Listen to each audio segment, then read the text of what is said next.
ओम नमः सिद्धेभ्यः। नमो अरिहन्ताणं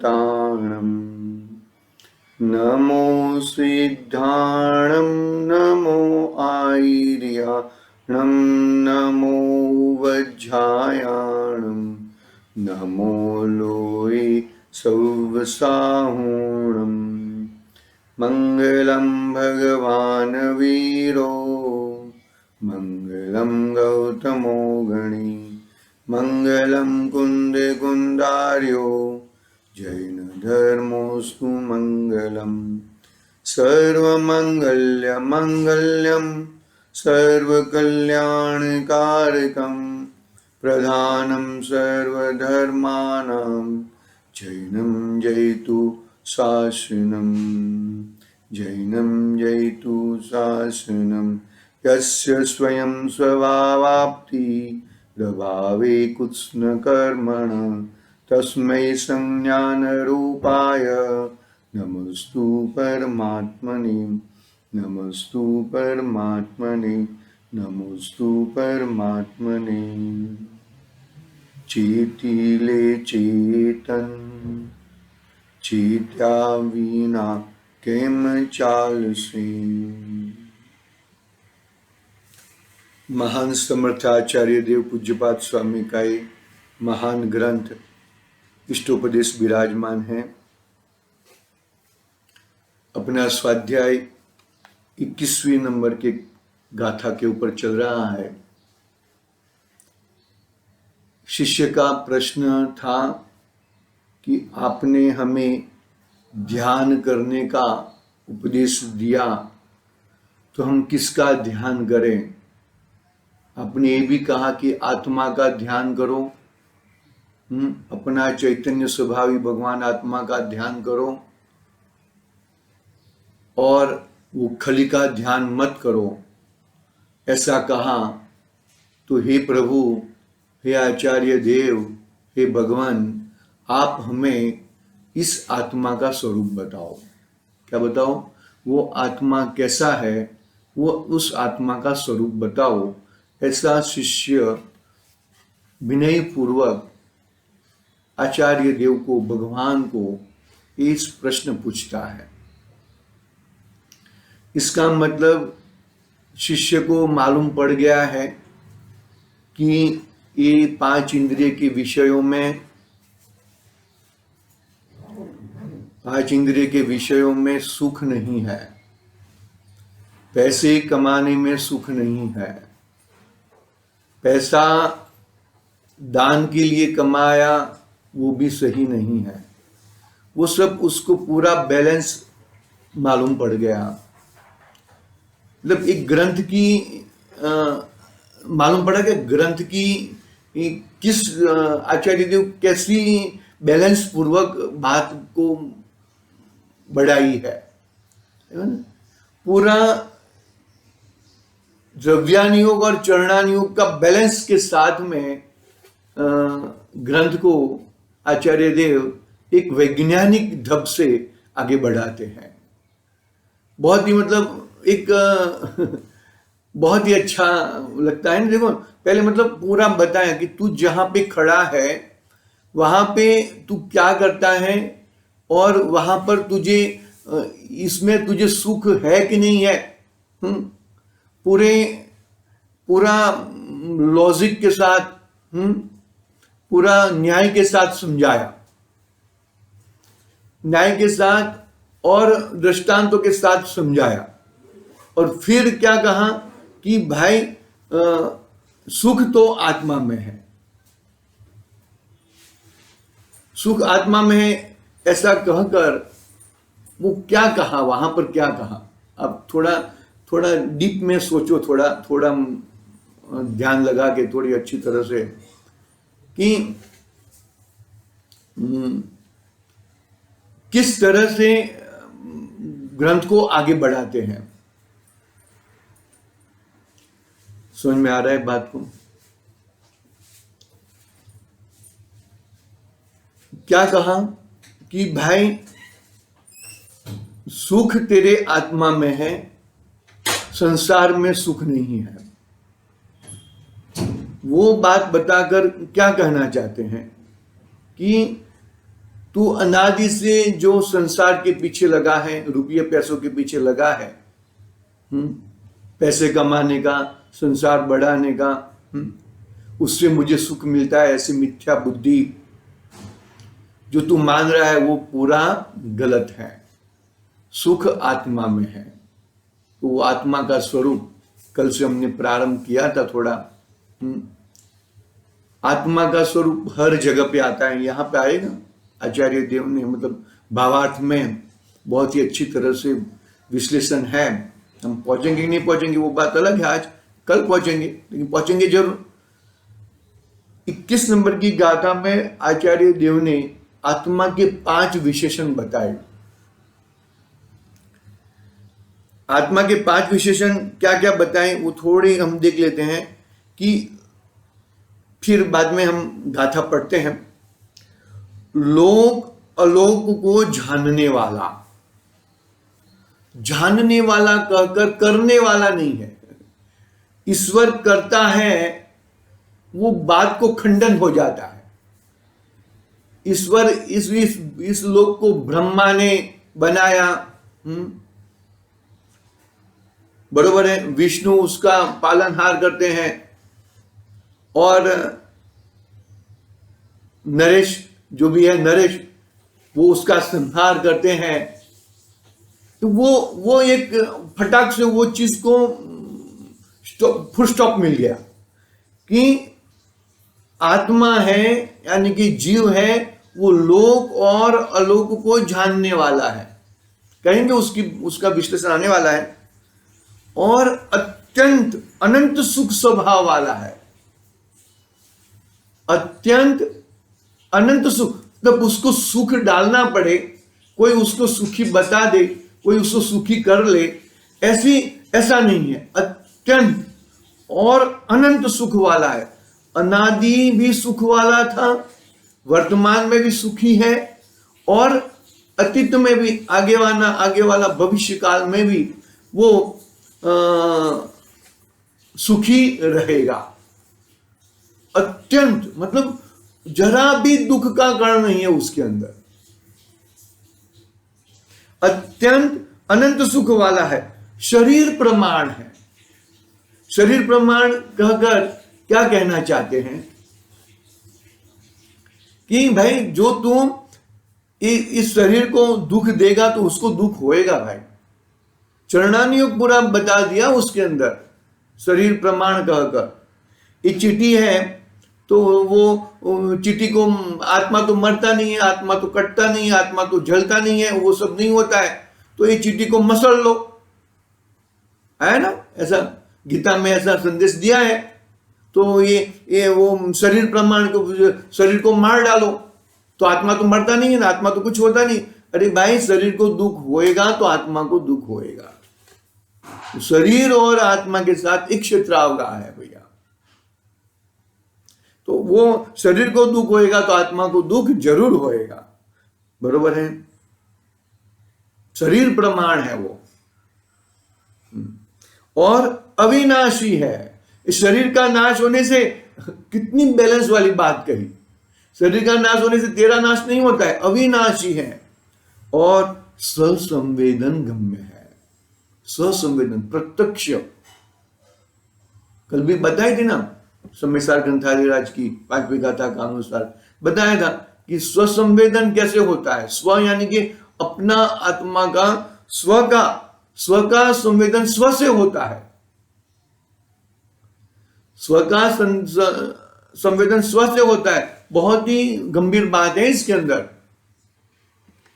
क्या कहा 5वीं गाथा में कि आगम का सेवन, युक्ति का अवलंबन और परापर गुरु का उपदेश, वो तो है, लेकिन उससे तो तेरा स्वसंवेदन, तेरा कार्य तूने किया तो वो निमित्त कहलाएंगे, बाकी वो निमित्त भी नहीं कहलाएंगे।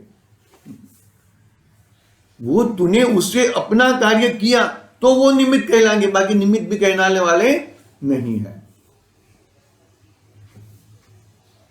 बस समझ में। लोक अलोक को जानने वाला, अत्यंत अनंत सुख वाला, शरीर प्रमाण, अविनाशी, और ससंवेदन गम्य आत्मा, ऐसे 5 विशेषण देकर आत्मा की विशिष्टता दर्शाई है इस गाथा में।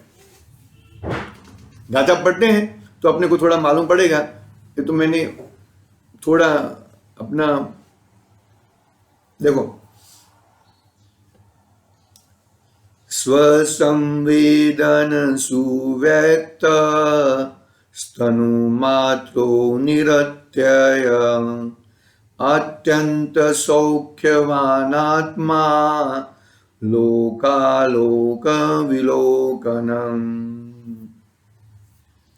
इसका अर्थ में सब आया है, निज अनुभव से प्रगट है नित्य शरीर प्रमाण लोकालोक निहारता आत्म अति सुखवान। देखो है ना, आत्मा लोक और अलोक को ज्ञाता दृष्टा है, अत्यंत अनंत सुख स्वभाव वाला है, शरीर प्रमाण है, अविनाशी है और ससंवेदन द्वारा अच्छी तरह व्यक्त प्रकट होता है। लोकालोक विलोकन यानी कि लोक और अलोक को ज्ञाता दृष्टा है, अत्यंत अनंत सौख्यवान है, सुख स्वभाव वाला है। तनु मात्र शब्द है ना, तो तनु मात्र का शब्द होता है तनु यानी कि शरीर। तनु मात्र शब्द है ना, ससंवेदन सुव्यक्त तनु मात्रो, तो तनु मात्र, तनु यानी कि शरीर प्रमाण है। निरत्ययता, निरत्यय तो अविनाशी, कभी उसका व्यय नहीं होता। द्रव्य का कभी व्यय नहीं होता, द्रव्य है वो द्रव्य रूपी रहता है। समझने जैसी बातें हैं वो। जीव द्रव्य है, अनादि काल से है, वर्तमान में है और अनंत काल तक जीव द्रव्य रूपी रहेगा, उसका बदलाव भी नहीं होता। जीव पुद्गल रूप हो जाए, पुद्गल जीव रूप हो जाए, ऐसा कदापि नहीं बनता, कदापि कुछ भी कोई हिसाब से नहीं बनता। इससे क्या तेरा राग द्वेष मर जाएगा भाई, मिथ्या बुद्धि मर जाएगी, शरीर में एकता बुद्धि छूट जाएगी। शरीर तूने कर्म बांधे हैं, उस प्रमाण से शरीर मिला है, नहीं मिला ऐसा नहीं है, शरीर है तेरे साथ भैया। ससंवेदन द्वारा अच्छी तरह व्यक्त प्रकट है, ऐसा आत्मा है। आचार्य देव ने शिष्य का प्रश्न का जवाब 5 विशेषणों से समझाया। 5 विशेषणों। लोकालोक का ज्ञाता दृष्टा है, अत्यंत अनंत सुख वाला है, शरीर प्रमाण है, अविनाशी है और ससंवेदन द्वारा अच्छी तरह व्यक्त प्रकट होता है। अभी शरीर प्रमाण कहेंगे तो भी सिद्ध भगवान का आत्मा किस तरह का होएगा? अरे सिद्ध भगवान का भी आत्मा जो अंतिम शरीर है उसका किंचित न्यून्य, भले आत्मा तो अभी भी नहीं दिखता है ना, वो वहां पे भी वो टाइम भी नहीं दिखता है, लेकिन जो आत्मा है वो आत्मा परमात्मा बनता है, तो वो जो किंचित अंतिम शरीर है वो अंतिम शरीर से किंचित न्यून्य, इसीलिए वो शरीर प्रमाण वहां पर भी कह सकते हैं।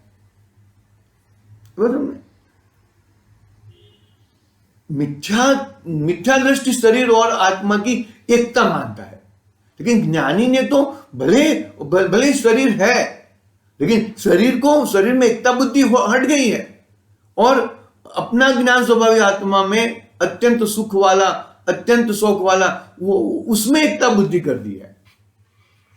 स्वसंवेदन से अपने में ही रुकता है, स्व से स्व को जानता है। दो स्व नहीं है, स्व एक ही है। कल बताया था वो, याद रखना वो बात को सब। स्व यानी कि पहला स्व का मतलब स्व से स्व को जानता, एक स्व में दूसरा स्व है वो त्रिकाली है, परमानेंट, ऐसा कैसा रहने वाला है। और पहला स्व है वो तत्समय की योग्यता, यानी कि ज्ञान गुण जो भी है, अनंत गुण, वो तत्समय की योग्यता। तात्कालिक उपादान और त्रैकालिक उपादान। तो तात्कालिक उपादान से त्रैकालिक उपादान को पहचानता है वो। शब्द जरा थोड़ा पकड़ना भाई बस में। ठीक है, हम टीका प्रारंभ करते हैं उसकी। टीका में तो वही बात आई है, लेकिन फिर भी हम पढ़ लेते हैं। देखो,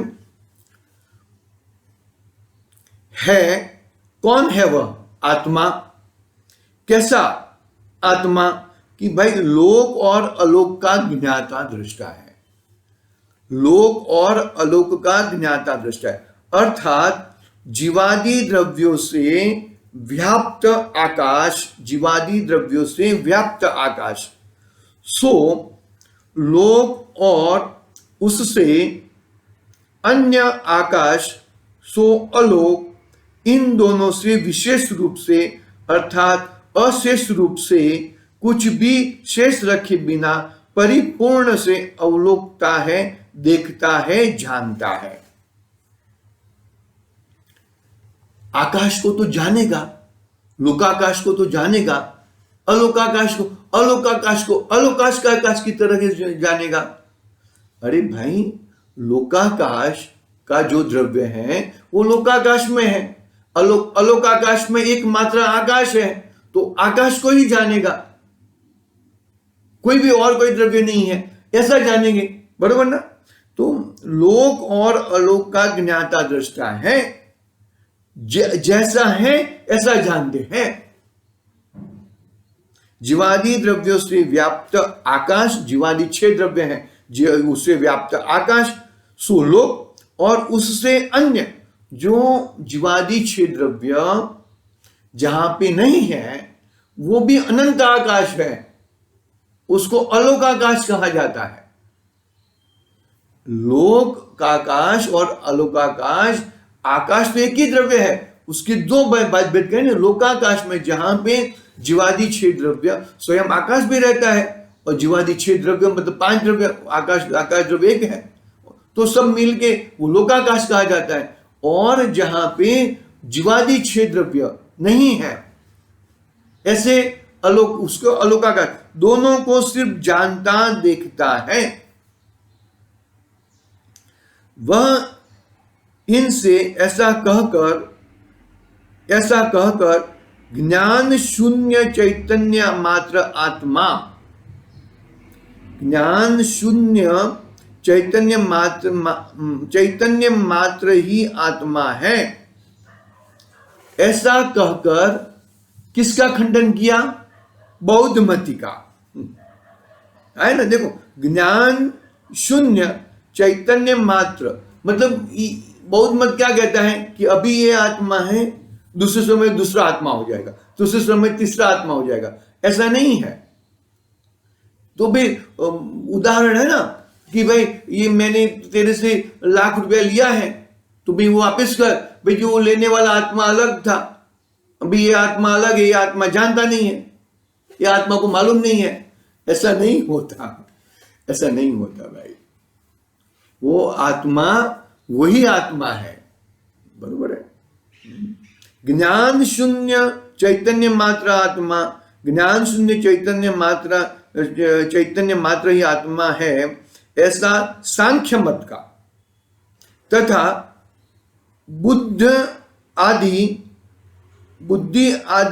बुद्धि सुख दुख आदि गुणों से रहित पुरुष आत्मा है, ऐसा योग मत का खंडन तथा बौद्धों का भी खंडन हो गया। एक बात समझ में, मतलब कितने लोगों का तीन का खंडन किया। सांख्य मत का, देखो सांख्य मत, बौद्ध मत योग मत, ऐसा कोई मत, अरे तेरी बुद्धि में तो नहीं है ना, कोई ऐसे कोई व्यक्ति विशेष से बात मत करो, कोई व्यक्ति विशेष नहीं है इसके अंदर, तेरे अंदर ये बुद्धि है तो बुद्धि तू निकाल दे कि ज्ञान शून्य चैतन्य मात्र, ज्ञान मेरे मेरे मेरे चैतन्य आत्मा में ज्ञान ही नहीं है, ऐसी बुद्धि है तो तू निकाल दे। मैं तो ये पुस्तक से मुझे ज्ञान होता है, कोई मुझे क्षोभम से ज्ञान होता है, कोई पंडित से मुझे ज्ञान होता है, कोई वो उससे मुझे ज्ञान, अरे भाई तू ज्ञानवान है, वो पहला नक्की कर। तू ज्ञानवान है वो नक्की नहीं करेगा तो तेरा कल्याण नहीं होएगा। तो ज्ञान शून्य चैतन्य मात्र ही आत्मा है। बुद्धि, वो सांख्य मत, बरोबर है, बुद्धि आदि गुणों से रहित।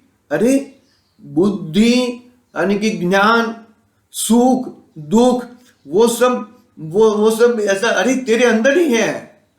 तुझे ऐसा कोई ऐसा सुई घुसाएगा तो दुख तुझे ही होएगा, क्योंकि हर जगह पे आत्मा के प्रदेश है और आत्मा के प्रदेश सुख दुख के अनुभव करते हैं। यदि जो सुई घुसाने में, इंजेक्शन लेने में यदि तुझे दुख नहीं होता है तो तेरा आत्मा कहाँ गया फिर? अरे दुख होता ही है, उसको दुख का अनुभव होता ही है। ऐसा योग मत और निरात्मवाद का, बौद्धों का निरात्मवाद का मतलब 3 मत का खंडन किया है बस उनमें। और आत्मा कैसा है, मतलब देखो, लोक अलोक को जानता देखता है तो ज्ञान गुण है ना, तो ज्ञान गुण के हिसाब से इनका खंडन किया। किनका किनका? सांख्य मत का, योग मत का और बौद्ध मत का। कोई विशेष समुदाय की बात नहीं है यहां पर। तेरी बुद्धि को, तू यदि तेरी बुद्धि इस तरह की है तो तू सांख्य मत वाला है, बौद्ध मत वाला है, योग मत वाला है। आई बस समझ में? तू यदि इस तरह की तेरी बुद्धि है तो तू अपनी बुद्धि को निवार कर, दूसरे की बुद्धियों को निवार करने की वो देख लेंगे, वो तो अपने अपने हिसाब से, स्वसंवेदन गम्य है ना, वो अपने अपने हिसाब से कर देंगे। तो अपना देख। आई बस समझ में? और आत्मा कैसा है? अत्यंत सौख्यवान है, अर्थात अनंत सुख स्वभावी है। इससे सांख्य और योग मत दर्शन का खंडन हुआ। और आत्मा कैसा है? तनु मात्र, स्वयं ग्रहण किए हुए शरीर के प्रमाण। इससे आत्मा व्यापक है अथवा वट कणिका मात्र है, अर्थात आत्मा बड़ के बीज जैसा अत्यंत छोटा है, ऐसे कहने वाला का खंडन किया। वह मतलब आत्मा एक बिंदु है, ऐसा नहीं है भाई, वो इनका भी खंडन किया। फिर आगे देखो, निरत्यय, निरत्यय यानी कहने का मतलब अविनाशी। अविनाशी कहा ना, निरत्यय का मतलब क्या कहा? अविनाशी है। तो क्या कहा उससे? कितने कितने विशेषण हुए? हम बरोबर, निरत्यय और उसके बाद एक चौथा विशेषण आया, अर्थात द्रव्य स्वरूप से आत्मा नित्य है, नित्य है। इससे गर्भादि से मरण पर्यंत ही जीव रहता है, ऐसे कहने वाला चार्वाक का खंडन किया। मतलब इस बार जन्म लिया, बाद में आत्मा पूरा हो जाता है। अरे आत्मा अनादि अनंत है, अनादि से है और अनंत अनंत अनंत अनंत अनंत काल तक रहे। अनादि अनादि अनादि से है और अनंत अनंत अनंत अनंत काल तक रहेगा। अविनाशी है, विनाश नहीं होता।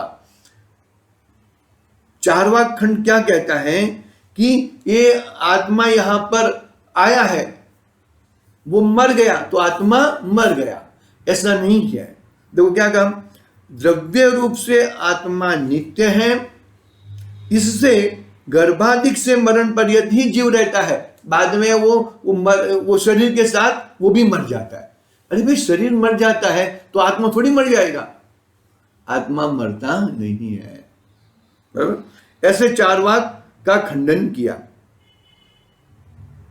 फिर आगे एक तत्वानुशासन की गाथा का कोटेशन दिया है, वो कोटेशन पढ़ते हैं फिर आगे बढ़ते हैं। देखो क्या लिखा है, देखो समझ में आया ना। एक विशेषण ससंवेदन,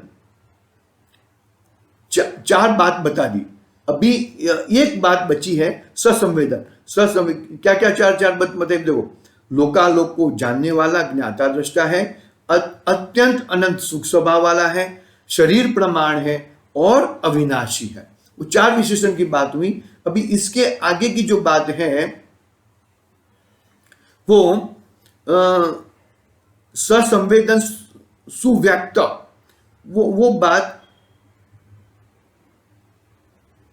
देखो, शिष्य को आशंका है कि प्रमाण सिद्ध वस्तु का ही ऐसा गुणवाद ठीक उचित है, परंतु आत्मा की वैसी प्रमाण सिद्धता तो नहीं है, अतः उपरोक्त विशेषण से आत्मा का गुणवाद कैसे संभव है। मतलब आई बात समझे, चार बात जो बताई ना वो नेगेटिव एंगल से बताई ना, तो नेगेटिव एंगल से एफर्मेटिव क्या है, 2+2 कल बात बताई थी ना, 2+2 = 5 नहीं होता है, 6 नहीं होता है, 7 नहीं होता है, 8, अरे वो तो सब जान लिया, तो लेकिन 2+2 = क्या होता है वो तो बताओ। तो फिर आत्मा लोकालोक प्रमाण है, वो सब कुछ ठीक है, लेकिन हकीकत में आत्मा कैसे प्रकट में आए, ऐसा आत्मा कैसे समझ में आए, वो बात। वह आत्मा ससंवेदन सुव्यक्त, ससंवेदन द्वारा भली प्रकार व्यक्त है, अर्थात आत्मा ससंवेदन प्रत्यक्ष है, इसलिए वह संभव है। आई बात सुनने, मतलब अविनाशी नहीं है, बरोबर है, सॉरी अविनाशी मतलब विनाश नहीं होता, ज्ञान से शून्य नहीं है, ज्ञानवान है, वो सब बातें बरोबर है, लेकिन हकीकत में वो आत्मा को स्वसंवेदन कैसे प्रकट करे, उसके लिए एक कोटेशन और दिया है तत्वानुशासन की गाथा का। देखो, वेदत्वं वेदकत्वं च यत्स्वस्य स्वेन योगिना तत्स्वसंवेदनं प्राहुरात्मानो अनुभवम दशम। क्या कहते हैं, देखो कि योगी को अपने आत्मा का आत्मा द्वारा जो वेदपना तथा वेदकपना है उसको स्वसंवेदन कहते हैं, वह आत्मा का अनुभव अथवा दर्शन है। चार विशेषण बता दिए, पांचवा विशेषण ससंवेदन सुव्यक्तम के लिए 161 नंबर की गाथा तत्वानुशासन की का कोटेशन बताया अपने आचार्य देव ने। देखो इसमें क्या कहते हैं कि योगी यानी कि जो ज्ञानी है, आत्मा है, योगी को अपने आत्मा का आत्मा द्वारा जो वेदपना और वेदकपना है उसको ससंवेदन कहते हैं, वह आत्मा का अनुभव अथवा दर्शन है। मतलब स्वयं से स्वयं को वेदता है, स्वयं से स्वयं द्वारा जाना जाता है। मुझे किसने कहा, बरोबर है भाई, ये शक्कर कितनी मीठी है, ये गुलाब जामुन कितने मीठे हैं, जरा विश्लेषण करो ना भाई, इतने मीठे हैं, बहुत मीठे हैं, इतने मीठे हैं वो, अरे भाई इतने मीठे हैं, मेरे को समझ में नहीं आता है। तो भाई तुझे समझना है तो एक वो शक्कर का दाना अपने मुंह पे लगा के रख दे। एक गुलाब जामुन लेके अपने मुंह में ले ले तो तुझे मालूम पड़ेगा कि कितना मीठा है, कितना वो है। तू शब्दों से तुझे मालूम नहीं पड़ेगा। तो ससंवेदन है, ऐसा कहकर क्या कहना चाहते हैं कि भाई स्व यानी कि पहला स्व से स्व को जाना, आत्मा से आत्मा को जानना, यानी कि वो पहला मेरा आत्मा ज्ञान स्वभावी है, ज्ञान का पिंड है, बरोबर है। उसमें से वो ज्ञान का जो एक पर्याय निकलती है, जानने देखने और भी पर्याय, वो स्वयं को जानती है। तात्कालिक पर्याय त्रैकालिक को जानती है, वो ससंवेदन है। जो ज्ञान की पर्याय दूसरे को जानती है, उसको जानती है, उसको जानती है, उसको जानती है, तो वो ज्ञान की पर्याय नहीं, क्योंकि वो तो ज्ञान की पर्याय बाहर चली गई। वो ज्ञान की पर्याय, स्वयं की ज्ञान की पर्याय स्वयं को जानेगी, तो ही वो अपना स्वसंवेदन कहलाएगा। उसकी बात हम कल करेंगे। आज अपना समय हुआ है। आज के लिए ओम नमः सिद्धिभ्याम। निज निधि निज में